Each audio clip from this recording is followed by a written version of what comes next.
Alors, on me pose beaucoup la question, t'en penses quoi des manifs? Mais c'est du cinéma en fait.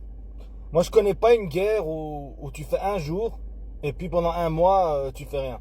Quand tu fais une guerre, c'est tous les jours, non? C'est à un moment donné, tu veux obtenir un résultat, tu veux construire une maison. Tu vas faire quoi? Tu vas mettre une pierre, puis tu reviens un mois après, tu mets une autre pierre. Comme ça, dans 40 ans, la maison, elle est toujours pas faite, hein.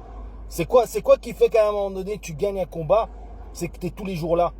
Donc, si vous avez décidé que vous voulez bloquer tout, parce qu'à mon avis, le dit, aujourd'hui, ce qui va se passer, c'est qu'il y aura des magasins qui vont se faire complètement défoncer. Il y aura des gens qui vont se taper. Il y aura des voyous qui attendent que ça pour piller des trucs dans les commerces et qui vont voler à droite à gauche. Mais est-ce que le vrai combat de base, c'est que, soi-disant, vous n'êtes pas content du gouvernement, vous n'êtes pas content de votre situation? Eh ben, bloquez tout, mais bloquez tout vraiment. C'est-à-dire qu'à un moment donné, vous dites, à partir de maintenant, on travaille plus, on consomme plus, on prend plus de l'argent dans les banques, on arrête le système, on arrête tout. On reste à la maison. En fait, vous sortez, il faut pas sortir. Vous restez à la maison, une semaine, 10 jours. Le temps qu'il faut pour faire comprendre que sans nous, eux, ils peuvent pas tourner. Mais si nous, on continue à tourner et qu'après un jour par mois ou 2 jours par an, on prend un jour, on dit on bloque tout, mais vous faites quoi, du cinéma ou quoi?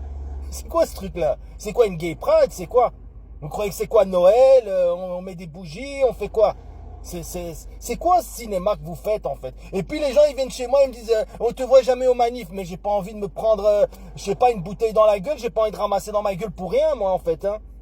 Et à un moment donné, il faut arrêter de déconner, hein.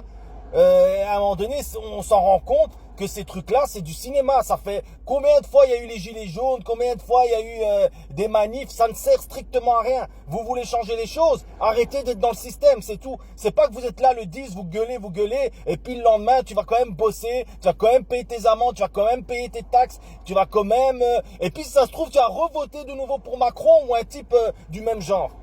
Faut pas oublier que c'est vous qui avez voté Macron, hein. Donc à un moment donné, voilà, moi je veux bien, mais faut pas déconner aussi, hein. Donc voilà, ben moi, voilà, moi je continue ma vie. Voilà, j'aime pas les trucs hypocrites.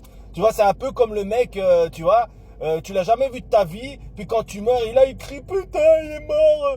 Non, les choses, on les fait du début à la fin. Que ce soit dans tout, hein, au niveau de la sincérité des choses, au niveau de l'amour, au niveau des combats qu'on mène. On mène pas un combat le 10 septembre et puis le reste des jours, on se dit ah ben c'est bon, on continue à payer les taxes, on continue à travailler, on continue à nourrir les banques, on continue à nourrir la guerre en Ukraine. Non, et à un moment donné, si c'est stop, c'est stop. Et c'est vraiment stop. Ça veut dire qu'on fait plus rien.